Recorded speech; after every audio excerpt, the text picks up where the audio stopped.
cages.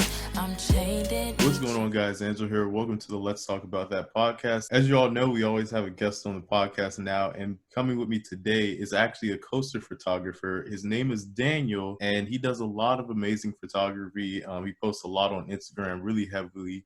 And but welcome to the podcast, man. Thank you for being on. How have you been? I'm good, Angelo. Thanks for having me on here. I'm always excited to talk about roller coasters and my photography and other hobbies. So I can't wait to see what questions you have for me and entertain you and your guests. Today's agenda, guys, we're going to be talking about him a little bit, as always. We're going to be talking about coasters and how he got into it, and just really get to know about coaster photography as well as how he got into it. So, yeah. All right, so tell us, man, like, how did you get into coasters? I always ask people on here, what is your story of how you got into them?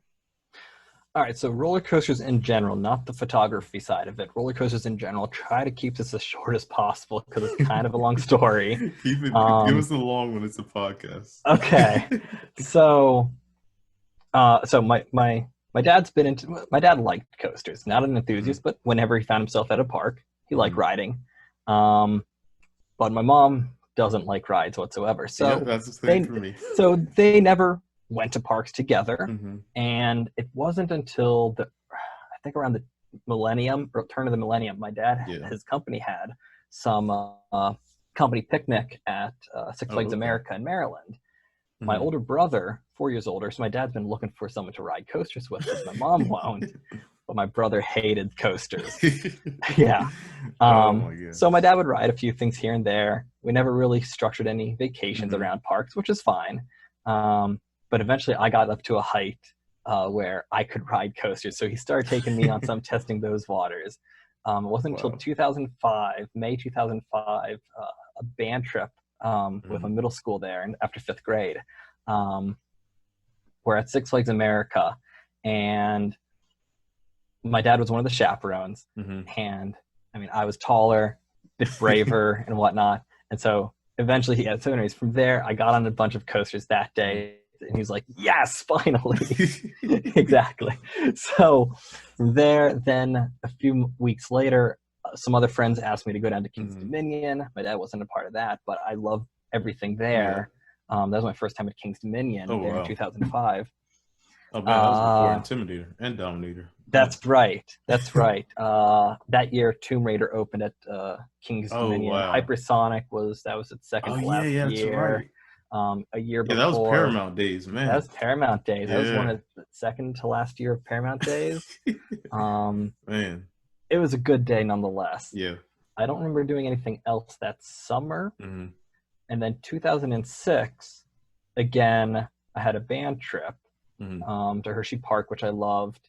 And then because the previous year my dad had found out that I loved coasters, we planned out a trip. Nice. Him and myself for a whole week, went up and visited a bunch of parks. So I'm from the DC area. So we had King's Dominion was a trip earlier in the summer for Father's Day. Nice. Middle of the summer, went on a trip up to Six Flags Great Adventure in search of King Ka. We got on it.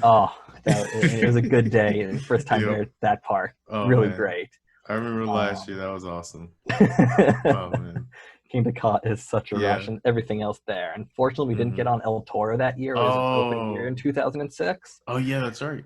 But that thing had like a 3-hour line, and we were waiting on and off for King Ka. So, but we got on King Ka, and then it wasn't until 2018 I finally got on El Toro. And it was worth the wait. Oh my gosh. Worth the wait, but anyways. But then a week after that is when we embarked on this trip, and we went up to his home park, Conneaut Lake in northwestern Pennsylvania, and then went to Cedar Point, went to Chicago for Six Flags Great America, came back down across Indiana down to Kings Island, which was also in the Paramount days. And it was a few weeks after the Son of Beast incident. Oh, wow. So we didn't get to ride that. I just remember massive wall of wood. Like, there's some big wood coasters out there, but this was the most massive wall of wood I've ever seen. So did you ever get to ride it or no? No, I never got to ride it. No. maybe for the best. Everyone says it's rough, Yeah, but I mean, that's what it's everyone always a says. part of me that's like, I don't care if it's rough. I just Right. want I to just want, experience and yeah, say I I wrote want it. the loop. I just want to say I Yes. wrote it with the loop. Yes, exactly. Oh my gosh. I think the best memory I have, considering the circumstances since Mhm. then, is the fact that I got to ride Tomb Raider at that point. Oh yeah. I mean, this is okay. So this is all before I became an enthusiast. This is all Mhm. just I'm riding all these things because my dad's Yeah. taking me everywhere. I had no idea what was in the big box. Mhm. I just knew it was called Tomb Raider and it was in a big box, and no one else in the line could tell me. I asked a few people, and they're like, "Oh, it does stuff." I'm like, "Okay, great," but I vaguely remember just how. I mean, now looking back on it, it's like, oh yeah, that Yeah. was a top spin. But like, Right. you go up and you see the icicles hanging Mhm. below you, and you flip around. You got this Yeah. fire The in the fire. water that Oh looks my like lava gosh. spitting up. It was so cool. Yeah. Anyways, and then and that was 2006, and from there, that trip just really stemmed this, especially from Oh Cedar wow. Point, because you're driving up to Cedar Point and Mhm. along the causeway. First time at Cedar Point, Man. and you see all these coasters off on the side on the causeway, just sticking Mhm. up into the sky. Wow. And you're driving down the causeway, and you got all these trees that come up in the way, and you're just That's like, oh, crazy. they disappear. And you go around the bend towards the ticker, the Mhm. parking booths, and at that point, after the trees, like everything's just right there Oh in my front of me, and gosh. it's just like it just melted my face. And after that, that just really dived me into this whole coaster enthusiast thing, Like when did you do the trip? and my That was research. 06 or that was still 05 when you did the That was trip? 2000. So 2005 Okay. is when I first started getting on some Okay. rides and coasters, and Mhm. because that I liked everything, my Mhm. dad was like, "Well, it's a safe play to take him everywhere, and he Right. won't limp out." Wow. So, So, okay, tell me, I know since you've been like during the Paramount days, especially at Kings Island and like Cedar Point and whatnot, what was that? What was the difference between then and now? Like, do you see like the big difference between those like companies, I guess? um, uh, like I said, it's pretty long ago, but Yeah. definitely there is. I could definitely see a difference, Hmm. and in terms on the base level, they renamed everything, got rid of Yeah. all the uh, Paramount movie Yeah. titles, and got rid Hmm. of Nickelodeon and switched to Yeah. Snoopy. Um, yeah. Well, in some effect, some of those movie properties were good. In other effects, they weren't Yeah. so good. They were just plugs. It was just That's Paramount true. saying, "Oh, we have an IP to use, Right. try to make as much money off of it as Hmm. possible," as opposed to utilize like I've never been to Disney or Universal, but in Yeah. many of their cases, they craft Yeah. things around those With on top of IPs. the theming, it's like when they have a movie come out, it's just like, okay, we're gonna make that movie into real life. Like it's so crazy how Disney Hmm. does it, and that's why people love them so much. It's not really because of like the rides. Yeah, the rides are great, but it's that theming on top of it. It's like that whole experience. It just makes you feel like you're there, type of thing. So, Absolutely, absolutely. That mm, explains it very well, because you say something that says Top Gun the ride. yeah, It's like, I mean, I guess, right. It's just but like, how does that relate? hmm like You know? Italian Job. Oh, Basically backlot stunt coaster now. If y'all don't know, that ride, it was, if you didn't know, it was called Italian Job based off a movie with this what did I forgot what the cars are called. The Mini Italian car, Coopers. yeah, Mini Coops. Yeah. And it's a great ride. Like it's a solid Mm-hmm. family coaster, but it's just Mm-hmm. like that name could have been anything. Like it could have been just underground or like the underground or something. Like Yes. mhm, It is vaguely based on the property. So yeah, yeah. definitely there's a difference in that aspect, but also in terms of what Cedar Fair has brought back into the Hmm. parks, or more so on the other side of that, what Cedar Fair has let the parks Yeah. bring back into the parks. That's true. You look at Cedar Fair and Six Flags as corporate overlords in a Hmm. way of these parks, and to an extent, yes. Yeah. I like to reference Carowinds because at the time I went Yeah. to Carowinds for the first time in 2017, I talked with their PR guy, Chris Oh, Rashid, nice. now over at Worlds of Fun. Hmm. I asked him a similar question about Paramount and now it being Cedar Fair, and what he Hmm. said was the fact that Paramount, because Paramount was very controlling and putting the Yeah. IP in, Cedar Fair has given this laid back and let them rejuvenate the park Yeah. as it was meant to be, a park for the Hmm. Carolinas. And you see that the country Yeah. Like fair the going county. in. Yeah, the county fair. Yeah. Now you have The. Copperhead Strike in that Hmm. area. And little by little, they're quote unquote taking back the park from Yeah. Paramount. And while I can't say that's as big of an impact in Kings Dominion because Kings Dominion has not gotten the same upgrades. Yeah. You can see that in the Grove being renamed Candy Apple Grove for the I was 40th. going to say, even when they did... And other aspects, Safari Village. Yeah. Yeah. Even when they did the, like you said, Candy Apple Grove, but like when they did the 40th anniversary celebration like a couple of years ago, this is actually their 45th anniversary, for those of y'all who don't know. Same for Busch Gardens. And I thought they were going to bring something like this year for it, but I'm guessing that they're probably going to do for the 50th, which makes more sense. So, but I know they brought back like the singing mushrooms, and that's kind of when Candy Apple Grove came back to really life. They started adding more stuff in that area. Well, I'm pretty sure the mushrooms also got taken out during the Paramount days. Yeah. I'm pretty sure. Fact check me on that if you want, but I'm pretty sure that's what happened. So Paramount again taking something out. You were saying like, again. Like you said, it was like Kings Dominion almost became like the launch capital of the world just because we almost had 4 launch coasters. It was crazy. So, okay, so we want to talk about, we'll keep on like that same path, but what are your like most anticipated coasters for 2020 that you were going to ride?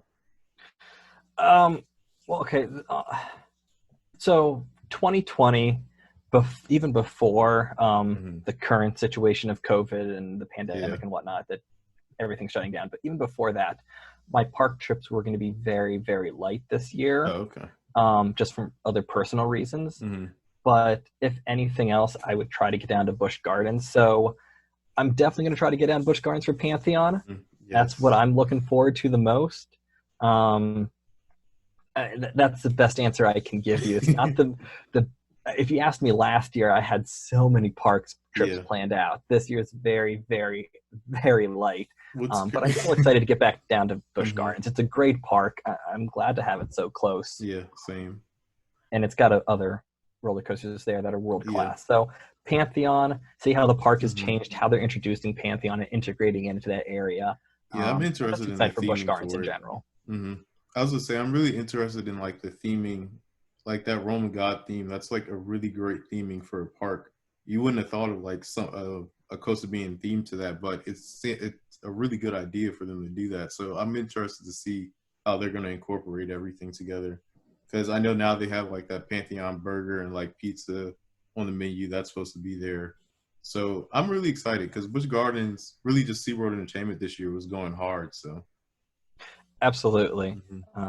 They got a great opportunity on their hand, and I think they're going to knock it out of the park for sure. I wish we were saying this in March right now, but it's about to be May at the time of this recording. It's like almost, what is it? I think it is April. Yeah, April 30th, guys. This is the eve of May 1st. Yeah.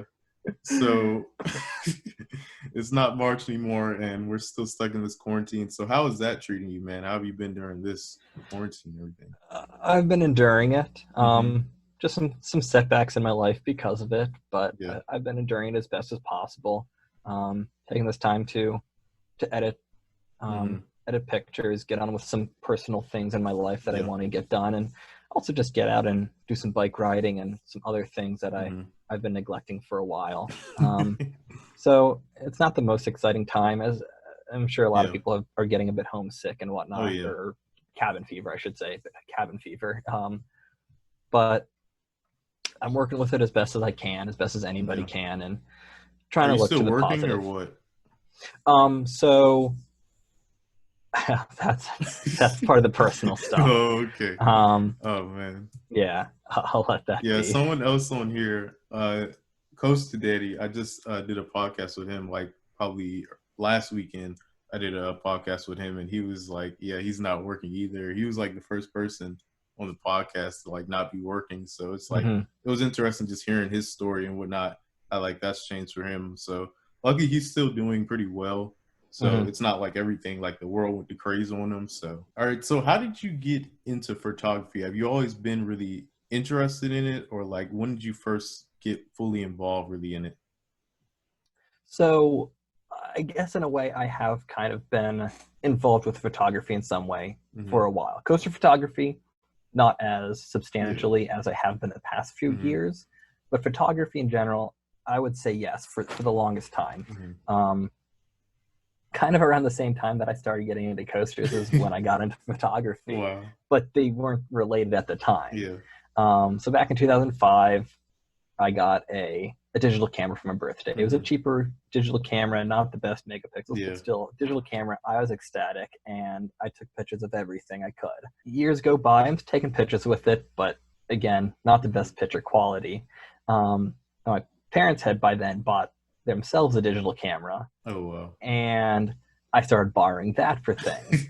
Well, that one started acting up, like it would turn off suddenly every so often, or the batteries would die quicker. Wow. And they got themselves a new camera, and I kind of took that one for myself for a bit. And that wasn't for too long that I had that one. But then my older brother got me for a birthday in late high school. Really nice small Sony point and shoot camera. Nice. These were all point and shoot cameras that I'm talking about that I've had. So then I went to Old Dominion University for our first few years of college. And during the first year, some friends had some DSL cameras. And in my head, I'm like, oh, I want a big fancy camera. And look, I didn't know what to do with one. I just I wanted a big fancy camera. I kind of wanted one beforehand, but like, oh, I want one. I want to look cool. I know what I'm doing. I don't know what I'm doing though. So in the next summer, I got myself a DSLR. Nice. Or actually, it's a mirrorless camera, as I found out later. But the Sony brand, just kind of some brand loyalty and looking at prices. I didn't really know anything about other specs. But I bought it. I just used auto mode. It was just a really expensive point and shoot camera is what it was for the first few years. But I looked like I knew what I was doing because I had a big camera. It's the lenses that really matter. The body is just like the part where like, okay, that's like the simple part. It's the lens that... Well, you also want to know what to do with the settings. Right. I just turned it on to auto mode. I didn't do... Not shooting in RAW, just... That's right. That's right. Oh my God. But so I took that to parks occasionally. I didn't go to too many parks in those years. Yeah. I didn't take it to too many parks. I would take my point and shoot camera with me more often than not, versus the DSLR. So it wasn't until 2017 or so. I don't know. I got 2017. Yeah, I would say I got into coaster photography Instagrams, just on my personal Instagram. Yeah. I just started following a lot of those. I was like, oh, this is really cool. These are really cool pictures and whatnot. I'm just really liking them. And then that winter, 2017 to 2018, and in spring 2018, early spring 2018, I take a trip down to Texas to visit a friend, but also while I was there in the Dallas area, visit over Texas as well. Yeah, I was gonna say over Texas. Thanks. And I brought my camera with me, but I never took it to the park, which is okay. I'm glad I didn't do that. Right. But at the same time, it was this like want for these really close-up pictures and realizing that the lens I had, because I didn't know about lenses at that time, the lens I had was not able to get close enough for the picture I wanted. So I started looking into lenses, and I saw one lens that was great price for my camera. So I got that 300 millimeter, up to 300 millimeters. Is like, this is crazy, fantastic. And then it wasn't until late May of 2018 that I really started taking my camera to parks again and again and again and again and again. And from there, I've just explored everything the cameras had to offer, experiment with the settings and the lenses, and upgrading my gear since then. In spring 2019, I upgraded to some better stuff. So what do you have, like, what's your setup now, like, camera-wise? Like, what's the camera you're using, like, daily, I guess, for coasters now? Yeah, so the camera I had was a Sony A58, a very good beginner camera, which I've since gifted to my sister to use. And that was as a kit lens of 18 to 50 millimeters or something like that. And then I had a zoom lens of 50 to 300 millimeters. Oh, okay. And basically I've traded that in for upgraded versions of them. Now my body is a Sony A7R2. And then I have kit lens of 24 millimeters to 55 millimeters, and then a zoom lens of 55 to 300. I just couldn't, after having that 300 millimeter lens, I just couldn't do without it. I was like, I gotta get to 300 millimeters. I'm gonna leave But his gear in the description box below, guys. If anyone wants to purchase it, I'm just letting you know it is expensive. The Sony A7R2 is I'm looking to get like the A6400. I really like that because it's really good in low light, and on top of that, it's 4K up to like 60 frames. So I'm like, that's a solid choice for me. And if I need to take pictures too, it's like that's like all around camera. So I will say this, as you quickly mentioned a couple minutes ago about camera, it's about the body or whatever. I don't know. There's a lot of good cameras out there. Yeah, you don't have to get the most expensive one. exactly. The Sony 9000 or Sony A9, something like that, is also very good for what it does, from what I've heard. But also Nikon, Canon. Right. I'm loyal to Sony for the fact that I know Sony. I've had it for so long. long. I just like the autofocus so much. That's really why I love it. So, but I've never used anything else. So, people ask me all the time, why do I use it? Like, because I use it. That's my answer. Like, I don't know any other reason why. It's just brand loyalty. It's like a car brand. Like, you don't go from like a Toyota and be like, okay, I'm gonna try this Chevy or Ford this time. Like, most people to just an stay with the extent, brand. yeah. But yeah, there's many great cameras out there. Explore them. If you're just starting, get a cheaper one. Buy used from a local camera shop, because they will make sure that they're completely cleaned and optimal. And then once you start getting into it, if you want to upgrade for something better, if you're into it that much, then go for something better. But there's lots of good cameras out there. I'm not going to tell you to buy one brand or another. Explore your own, ask your questions, go to a local camera shop. They know really well, and then go from there. Okay, so what would you say your favorite coaster is to take photos of? I actually have a list of this. Let me pull Really? it up on my phone. Yeah. Well, I was going to talk about it with. I was talking about it with someone else the other day, and so, anyways, okay.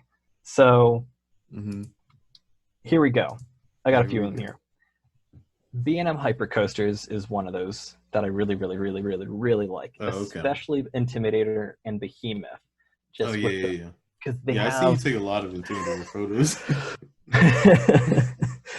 They're great, especially from like the side angle. If you've seen Behemoth, when people have taken them from the access road, or Intimidator Carowinds from the edge of the parking lot, and you have the hills just go up and down across the picture. I just love the way it looks. And even from other angles, just those parabolas are just, B&M has shaped them so very well. They're so picturesque. The trains are great in being able to capture everybody's reactions if you're up that close. The articulation and how it moves between the curves. There's a lot of great stuff to say about B&M Hypers in general and how you can capture them. Yeah, I was going to say, like, Intimate track design, I don't know if you put, like, the iBox track on there. Not iBox, but they're, like, box-shaped design for Intimate, like, on Intimidator and, like, Millennium. It looks so good, so. I will say that about Intimidator track, or sorry, Intimate track, I should say. Sorry, Intimate track, their classic, their truss track, triangle, 3-tube, 4-tube, structure track. All those angles, when you get the right lighting, it bounces and sparkles, and it creates some good contrast of that. Another coaster, I love Fury. I just love being able to be out there all underneath it. The colors and are away so from good, it. too. That too. Now Gatekeeper, it's really hard to get pictures of. Yeah, but when you get the good pictures, you get the good pictures. And with those trains hanging off to the side, there's a lot of great pictures people have taken out there of Gatekeeper, especially when you get the articulation of those trains just folded up. You get that fanning shot. Oh my gosh, you get some good stuff. Now, my last one here I had on the list of one of the best looking kind of favorite thing to take pictures of is Steel Curtain. Oh, really? A lot of people really hate the look of Steel Curtain, and I can understand why, just because of that massive, just boxy steel structure. And I agree. If you put to take that and put it to Cedar Point, Kings Island, Kings Dominion, North America, great. If you put it in any other park, it would look ugly as ever. But for whatever reason, this is my first time driving up to Kennywood back in August. It looked perfect. If you know Kennywood, being from Pittsburgh is the steel city. Is an That's true. industrial city. Kennywood's in the suburbs, and across the river that Kennywood sits on, you got some manufacturing plants, I guess, or some other plants over there, the rail yards. It's very industrial looking there at that part of around Kennywood. And for whatever reason, the steel structure of Steel Curtain just fits in perfectly with the vibe of the city, and I absolutely love it, and I will defend it forever. I agree that it would look ugly at any other park, but at Kennywood, it fits perfectly, and I like taking pictures of that. I'll say when they first announced it, I remember everyone was like, "What in the world is this scaffolding type of coaster?" But honestly, it's so different that it grows on you type of thing. It's like when iPhone changes their design, you're like, "Oh, I can't stand it," and you're just like, I actually do kind of like it a little bit now. So I like it. I don't mind it. I've seen a lot of photos, and it's just like so glossy because of the paint they use and whatnot. And it's a black track, so it looks really good. I agree. When it first got released, or blueprints, when it first was announced and details got released and pictures got released of animations, I thought, what the heck is this structure? And it's got, and I would say up until I actually saw it in person, I did question why it was like it. But when I got there, it's like, no, it fits perfectly with the vibe of this park. Sure, That's other true. coasters probably would not, other companies would not have done such an extreme structure. But once I finally saw it in person, it's like, nope, it's perfect. It sits there. It's great. And that was it for me. Okay, so talking about your favorite coaster to take photos, what is your favorite coaster, man? My favorite coaster is the Voyage at Holiday World. Okay. Yeah, that's a lot. Have you done the night ride, like Trimless, or no? My first rides were last year at Hollywood Nights. Oh my gosh. Yeah, May 2019. It was actually, whatever, the last day of May, first day of June 2019. Yeah, that was and it was actually my 200th coaster. Oh man, you got a double whammy. Oh my gosh. Oh man. What was your experience on that ride? Because I was supposed to be going, and hopefully I still can for Hollywood Nights this year. We'll see. But what was your experience like? I mean, sure, part of it, the anticipation and hype came from the fact that it was my 200th coaster. Yeah.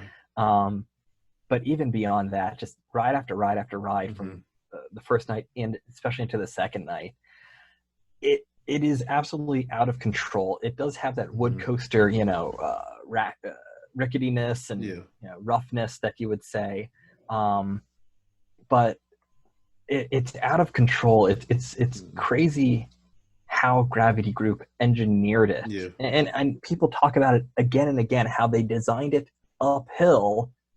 You're going out to the end of the track uphill. So when you're coming back to the station, you're still going downhill and picking up more speed. And it just blows my mind, because going back to the station and back along the track there, it's just twisting the left, right, up, down while you're still gaining speed. And it's just insane. Like, it's so funny too, because like, everyone says the second part is just like, what in the world? Like, it's just crazy. Seriously, I mean, there's so many good coasters out there, and they go out and they come back, and they're great, solid coasters, even on their return trip with a slight slowed speed. But Voyage, I mean, I put my hands up for the first few rides, but after that, I mean, those PTC trains have a nice grab bar, and I would just ride like that, and just holding on. Not in just being scared, but just so that I could control slightly how much it threw me around. I still hit the guys I was riding with occasionally, just like slamming into them, and they were slamming into me the other direction. It's like, you can't control it. And there's no apologizing, because you're both apologizing to each other. Oh man, I'm sorry I hit you. No, I'm sorry I hit you.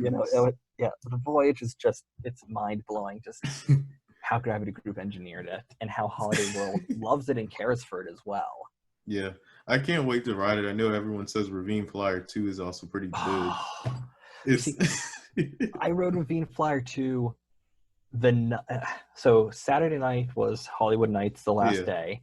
Sunday morning, I got up in that morning early. I drove across Ohio up to Waldameer, and I rode Ravine Flyer 2 for my first time. And I was worried just because of how much Voyage impacted my view of coasters. I was like, oh shoot, this coaster's gonna people say it's great, but it's not gonna be as great because I just rode the Voyage. No, it's not the Voyage, but it is a beast in and of its own right. you drop down the first drop, you take the turn, and you hop into that hill that goes over the road.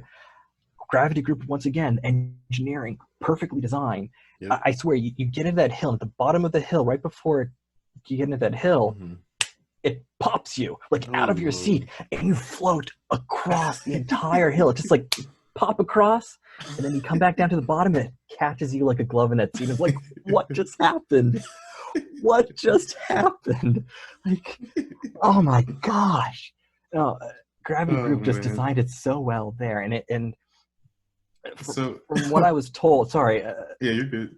Waldemir, the owners of Waldemir, took inspiration from the Voyage, and they even asked the Cook family, like, hey, you have the Voyage, how did you do that? How can you help us create a coaster here? And the Cook family is like, oh yeah, this is how we did it. And that's why Waldemir has those flags on the lift hill, like Holiday World has on their 3 Woodies. If you look at those coasters at Holiday World, the iconic number of flags at the top of those lift hills, that's why Waldemir has those flags up there on their lift hill, because Holiday World inspired them and helped them, and that they are paying them back in that way and thanking them by putting all those flags. So anyways, Ravine Flyer 2 is also excellent, and they take care of it. And those two are definitely on my bucket list. I don't know if I can get to Ravine Flyer 2 yet. We'll see, but Voyage definitely, it's either this year or next year for sure it'll happen. So definitely. I'm excited for it. I can't wait to get my Trimless Night Ride.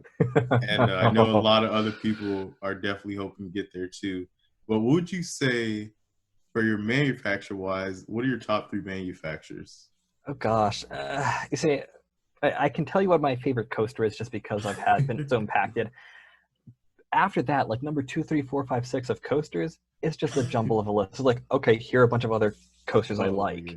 Manufacturers-wise, I don't know. I like them. I like what Rock Mountain's doing. I like what Intimidator's done in the past. B&M, I like them, but I don't like how I don't like how tame they're kind of getting. They've always been the safe choice, but now they're getting really, really safe. And so I like some of B&M's older stuff, especially when it comes to like the inverts. Banshee I love. I just don't feel the forces as intense or as sustained as their other past inverts. And same with some of their other coasters. Like, they're hit or miss to me. Intamin, of course, is also hit or miss. So, favorite manufacturers, though, there's a lot of good ones. Yeah. I don't know, man. I don't know. All good. I like them. Like, they all have the good stuff. And they all have some of their less good stuff or more mediocre stuff. And I don't know. Okay, guys, so we're going to take a quick break after this. Just give us a second. We'll come back to you guys in just a little bit. Okay, guys, we are back. Thank you all for taking that little quick ad break. We have to make some money right there. If you have YouTube Premium, then all right, you're back already. So what are some other interests like you have besides like coasters, like in photography? What else do you like to do? One of the big things I'm into is comic books. And oh wow. Yeah. So comic books, I generally read DC Comics. I'm a lover of both sides. That's true. The DC properties in there. I respect both sides of Marvel and DC. They're both great in their own ways. I just never got into the Marvel comics of things and those comics. I love the movies that they're doing. Yeah, the movies are awesome. Needs to pick it up in their own way.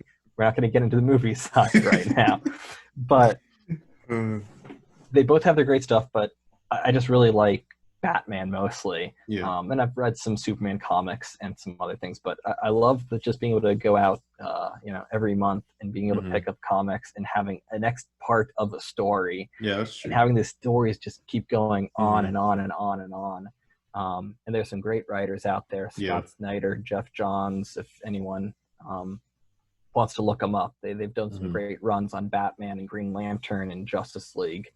How'd you get into like or comic books? I mean, so I guess I've kind of always been a Batman fan for much of my life. So back in, kids these days won't know what Saturday morning cartoons are. You and I back in the early Mm-hmm. 2000s when we were growing up, Saturday morning cartoons, especially on Kids WB. Y'all don't know that about was Kim the Possible. thing.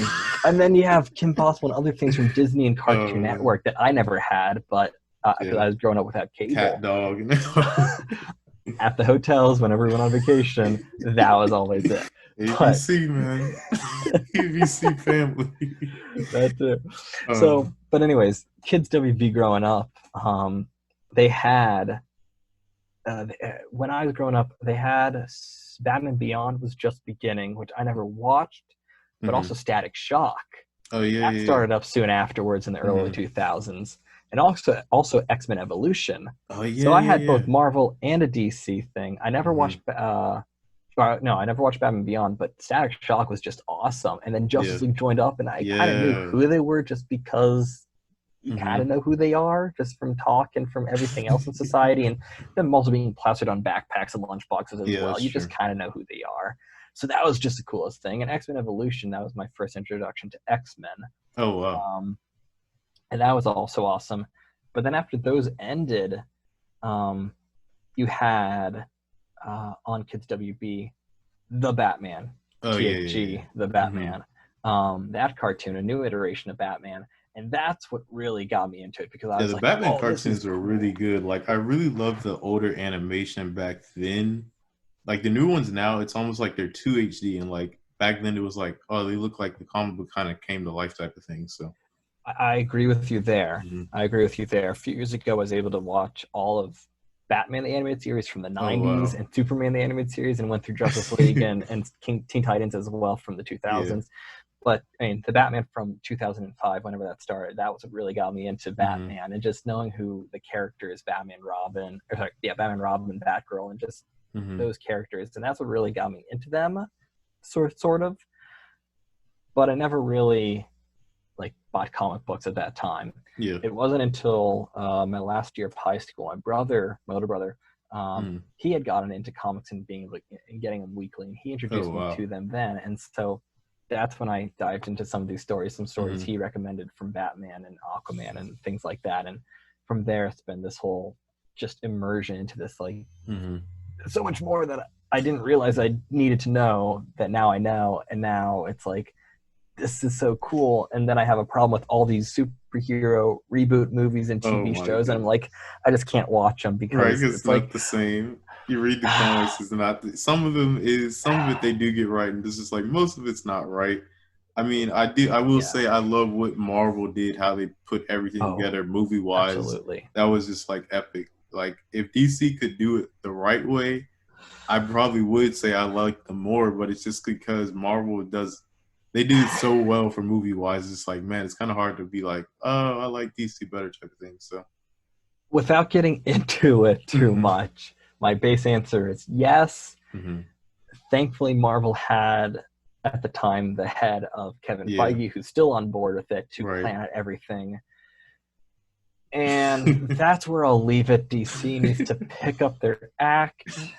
They need to do something similar. They tried to do something the same, but it didn't work. I'll just stop it there. But Justice League, I don't think they're ever going to go out of style. DC just needs to.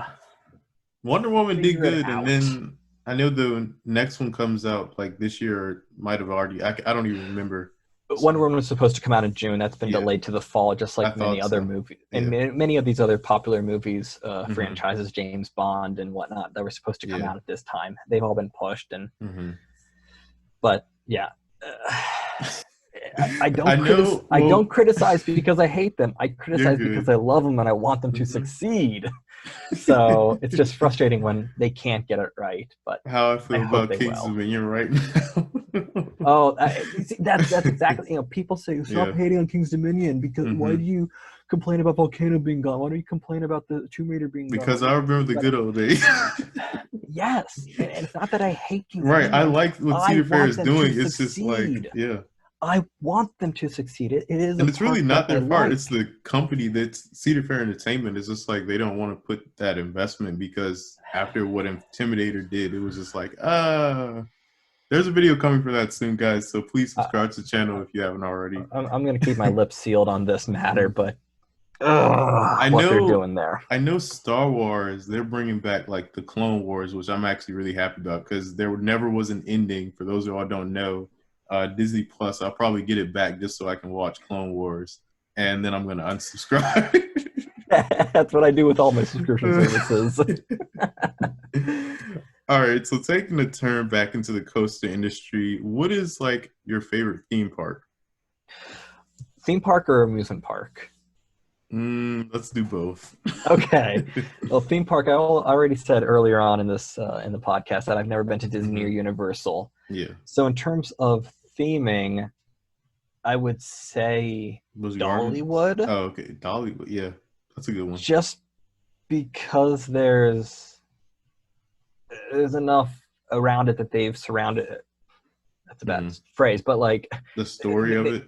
The story of it, exactly, and how they've crafted each of those sections and put in the love to make sure the buildings are all well upkept and designed into each area of the park. And while it's all very much a southern mountain town theme of the park, you can see distinguished areas of the park, especially when it comes to Lightning Rod, that being like the 1960s or 50s section of the park. And then over in Wildwood Grove, where they cut down too much trees and haven't put too many trees back, and so it's very barren in that area. You can see what they're trying to do there. And when you get up to the other sections of the park, just how they're crafting the story of each of those areas and the rides, I just love how Dollywood has put it together. That's true. So what about like thrill park? Amusement park. Amusement park. A favorite amusement park. While I really like Holiday World for what Holiday World is and how they treat all of their guests, and they treat their enthusiasts like top tier VIP like no other. Wow. Especially when it comes to Hollywood Nights, like that is just they don't roll out one red carpet, they don't roll out two, they roll out like 100 red carpets for that event. While they're great in that matter, and while they're great during the regular operations of the day with putting out soda and sunscreen, and taking care of all of their guests, and also from the standpoint of families with challenged situations of kids and family who might be disabled or have other situations, whether it's a broken leg or mental disorders. I haven't interacted with anything of that or seen anything to them, but I've heard plenty of stories of how they treat them with respect and just how they make sure that those families also have an amazing day. Not that other parks don't. I've just heard that Holiday World just goes above and beyond. Yeah. But in terms of thrill parks, it's the cliche answer of Cedar Point. Yeah. I love Cedar Point. I love Cedar Point. No questions asked. I'm supposed to go there for the first time, like this year. I was supposed to go. I was supposed to go for my birthday, like 2 years ago, for my like 18th birthday, and I ended up going to Carowinds because my parents were just like, "We're not going up there because there's nothing else up there for us to do." So I was like, "Well, fine. I guess I'll ride Fury." I wanted to ride Top Thrill, but I was like, "It's whatever." So this year I'll fly out there. Which is the good thing is that the tickets are going to be cheap now. So yeah. For the beginning of the travel, that'll be easy. But yeah, hopefully you get up there, man. Get up there. Still Vengeance is like seriously on the list. I have so many. I've never been a regular goer of the park. It's not my home park by any means, but I've just got so many tips and tricks that I mean, if when you're ready to ask, I'll let you know what some of them are.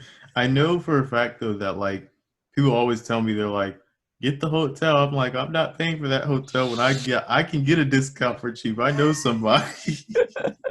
But the other thing is that Fastlane with the Platinum Pass, because I have one of those, you can get like a big discount. Like it's like basically Fastlane Plus is the price of Fastlane.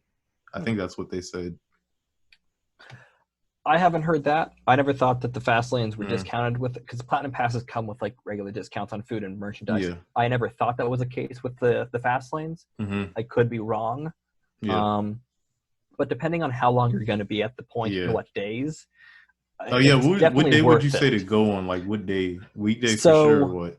My first visit was in 2006 on a Monday with my dad, and I didn't know any better back before I was an enthusiast. My second day was in 2012. On Halloween weekends with a trip from Old Dominion University, a bus trip up there. I didn't know much. I just went with the flow and just went on a few rides. So it wasn't until 2018 I was back there, and I went on weekdays. I was there on like a Wednesday, Thursday, Friday situation, or Tuesday. And last year I went on a Tuesday, Wednesday situation. But definitely middle of the week is best. Would you say went like in August? Yeah, I was about to say July, August are probably the best times. Try to avoid any holidays. Oh yeah. July 4th, that's the worst. Oh gosh. Or the week before and after that. Yeah. Yeah. Oh, you think Kings Dominion is bad? Oh, yeah. I know. Kings Island Kings Island had like hit capacity like a lot of times last year. So. Oh. Yeah. But yeah, definitely weekdays. If you have the Platinum Pass, definitely go in on the Magnum entrance. Drive around the point to park in the Soak City lot. Yeah, that's smart. Whatever Platinum gets you in an hour beforehand. So get there an hour and a half beforehand to tag through the entrance, to wait there, because people pile up at the running of the bulls. I forgot about that. Oh man, it's such a fun experience at running the bulls. My gosh. But yeah, do that in the morning, and just work your way around the park. Front of the park in the morning is going to be the most packed with Gatekeeper, Valraven, Raptor, Wicked Twister. But by the time you get there in the afternoon, by 2 o'clock or so, you should be pretty safe there. Yeah, you're going to have long lines no matter when you go. Right. I mean, it's fast lane more than others. Yeah. But still, it is just a park to behold in and of itself. And yeah, it's just the king of parks, at least coaster wise. It's like the king. So that and Magic Mountain are the two top tier of number. Now I'm thinking about like just going, because everyone's written X2 and Tattoo on the podcast, and I'm just like, now I got to go out there. I've never been to Magic Mountain. I got to get there too. Okay. I mean, I'm thinking about it this year just because of the tickets, the plane tickets. I'm just like, maybe I should, just like for a weekend, and I'll check it and just come back to Virginia real quick, come back to reality. So we'll see what happens. Do you have a favorite coaster memory? Yeah. So one of my favorite coaster memories was at Dollywood last year. I was at Dollywood for 2 days. And my second day, sorry, trailed off there for a bit. My second day, my last day at the park, I was marathoning Lightning Rod. I'd taken all the pictures I wanted, and I put the camera in one of their lockers, which Dollywood does great because lockers are not mandatory. They have bins at every ride. But because they have lockers, I'm like, fine, I'll just lock it up and not have to worry about getting it every time I get off the train. Anyways, back to the story. Lightning Rod, marathoning it for the last few hours of the day there. And both of those days they were pretty good on 2 trains operations, but they were down to 1 train for those last couple hours, which was okay. So anyways, I get in line. I'm waiting for the last train there, and I'm waiting for row 11, my favorite seat. Row 12 is good, but row 11's better. And I'm standing there, and someone else is waiting in line for the back row, a single rider. And the train comes back in. There's 2 riders sitting in row 11 who are also enthusiasts, and the guy waiting for row 12 is also an enthusiast. And usually Dollywood doesn't allow re-rides on any of the coasters. Not even like 2 rides and then you have to go back around. Like 1 ride and they'll kick you off. You can't re-ride. Oh my gosh, I did not know that. Thanks for telling me that. I know. I really would have been upset. I'm like, what do you mean I can't re-ride? I know. But the ride-op who was back in that area on the back of the train was telling those 2 people in the back row who's like, or in the whatever, they're like, hey, if you guys want to ride just for the last ride of the night, you can this time. We don't usually have it, but you can. So they got to ride in the back row. I ride in the row 11. The guy who was waiting for row 11 joined me in, or he was waiting for row 12. He joined me in row 11. So the 4 of us were enthusiasts. And if anyone has heard of Lightning Rod, they know about the nefarious quad down, quad meaning 4. Yeah. And so that's on the last half of the course. And I'm thinking in my head how I can make this even better. And so we go through the course and we go up to the quad down and has like a hill up to the first hill of the quad down. And at the top of that, I shout out 1. And as we go, so we dive down, go over the second part of the hill of the quad down, and so the person next to me, joins in with a 2. And we get to the third and fourth, and the other 2 people behind me, 3, 4, and it's only the 4 of us in the back row, maybe like 3 or 4 people up towards the front of the train, and but we counted down the quad down of lightning rod. It was just great. Last ride of the night, 1, 2, 3. Oh, it was great. It was just a great coming together as enthusiasts. Like I didn't know any of them, but we just all nerded out together on these 4 airtime hills. It was great. I do have one. I'll just tell y'all one really quick. It was at Twisted Timbers last year. It was last ride of the night, and what was it? I was with Airtime Mike, and he was in like the back. Cool. I was in the front because we all had to fit on the train. Like everyone had to fit on, and so it's basically just a lot of enthusiasts and just people just are like, okay, we're getting the last ride too. They're just regular people.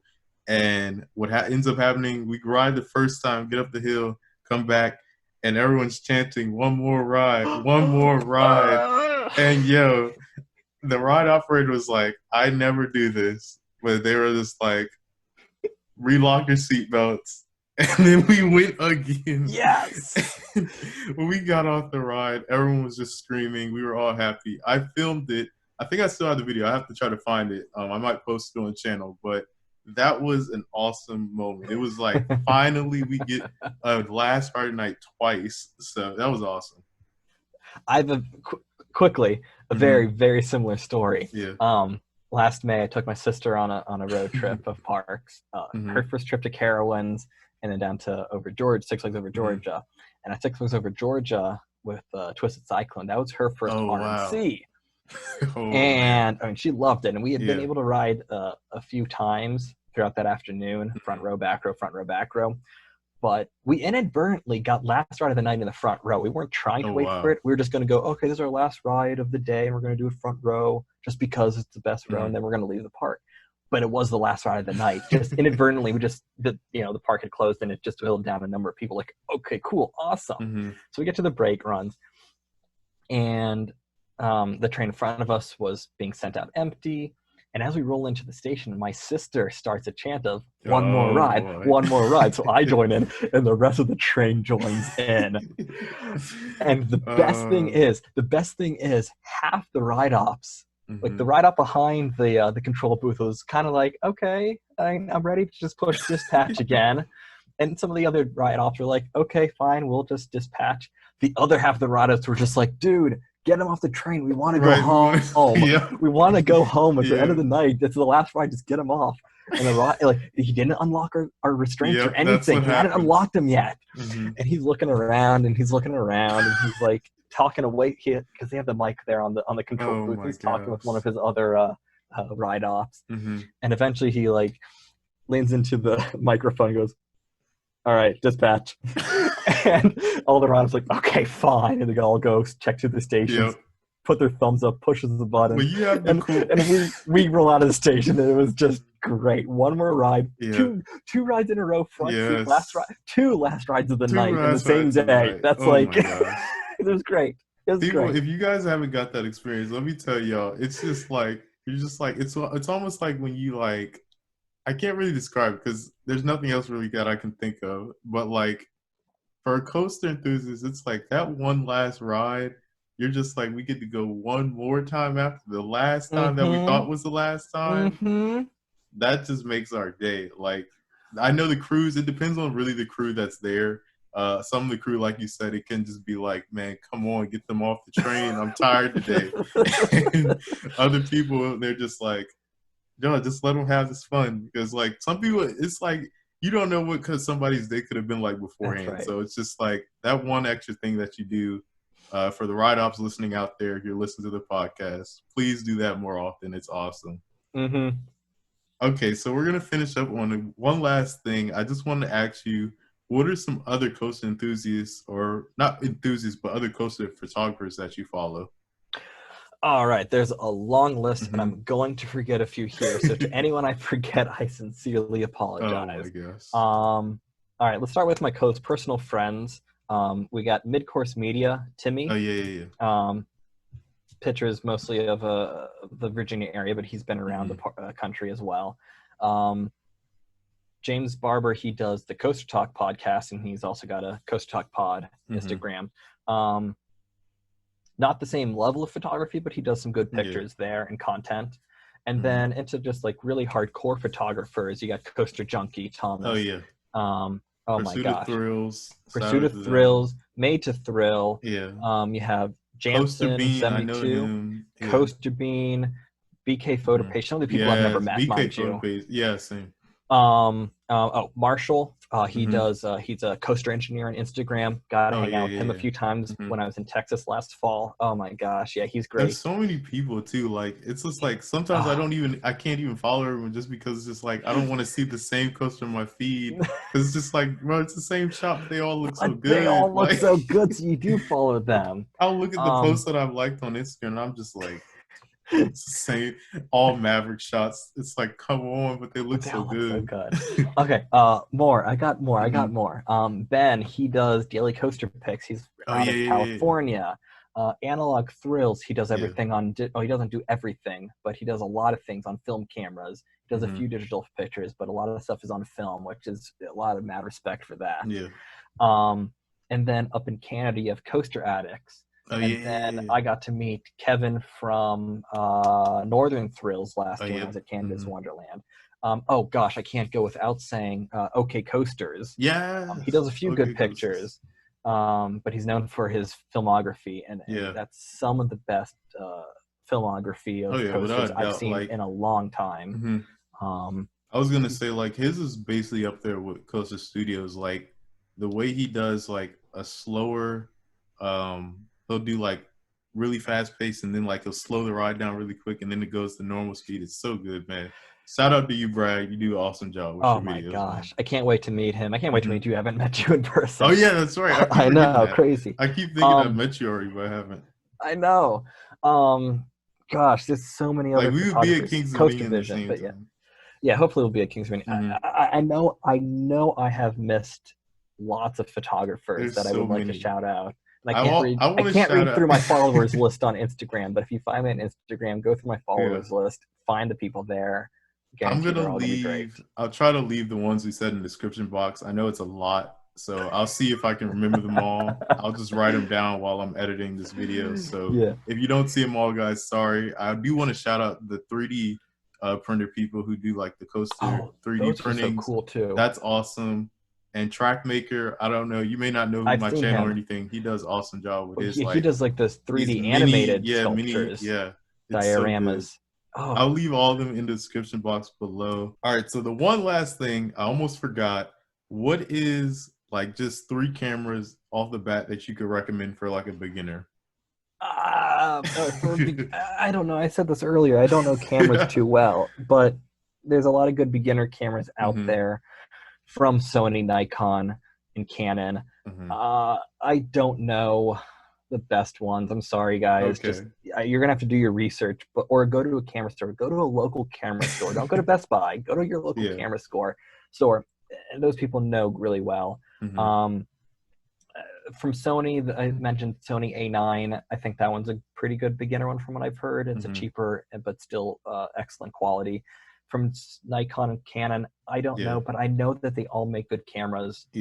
I'm sorry, guys. Do your research, and that's all I can Rebel say. Series, I know a lot of people like. That's a good beginner. The T6i or T7i, those are both good. I've only shot with like one of them, like a couple of times, but they are good. I don't have one on hand or anything, but I'm looking, like I said, to get a Sony camera. So I am a Sony guy myself. I know Nikon, a lot of people, some people just usually stuck to their brand for cameras. It's not something a lot of people switch to, and you'll learn why, I guess, once you pick your brand. But other than that, though, I hope you guys did enjoy the video. Where can they follow you at, Daniel? So you can follow me on Instagram at dp.coasterphotos. There is a period between DP and Coaster Photos. Twitter, I don't know. Don't follow me on Twitter. I don't care. I don't. It doesn't matter how many followers I have there. But just Instagram is where I am. You have a YouTube channel or anything? Or no? I don't have YouTube. I don't have TikTok or Snapchat. I just take pictures and I post pictures on Instagram. And if you follow me there, occasionally I'll post things from my personal or post a tweet, and then you'll be able to find me there. But it doesn't matter. Find me on Instagram. All right. Well, thank you once again, man, for being on the podcast. It's much appreciated to be able to talk to a coaster photographer. Hopefully we'll get someone else on in the future. Give this video a thumbs up if you want to see more content like this, as well as subscribe to the channel. And remember to enable post notifications to stay up to date with everything that's happening on the channel. Thank you all once again for watching. And until next time, you guys, peace out. I feel like